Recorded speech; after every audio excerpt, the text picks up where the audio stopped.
চাটনি অনেক রকমের বানানো যায় আর আমরা অনেক রকমই খেয়েছি। এবার এই ধরনের চাটনি ট্রাই করো। পেঁপে, রাঙা আলু আর টমেটো কেটে রাখো।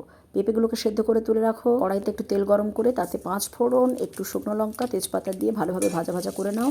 আর একটা ছোটো বাটিতে কাজু কিশমিশ আগের থেকে ভিজিয়ে রাখবে কিন্তু। ভাজা 5 ফোড়নের ওপরে পেঁপে ছাড়া বাকি সবজিগুলো দিয়ে দেওয়া হলো।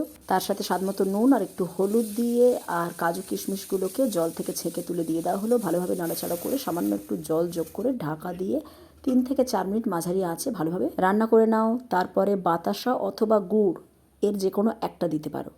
সেই সঙ্গে আগের থেকে সেদ্ধ করে রাখা পেঁপেগুলো দিয়ে দেওয়া হলো। সমস্ত উপকরণ ভালোভাবে এবার মিশিয়ে নাও। একদম হালকা আঁচে রান্না করতে হবে এই সময়। তারপর আবারও কিছুক্ষণ ঢাকা দিয়ে রাখতে হবে যাতে সমস্ত উপকরণগুলো মিশে যায়।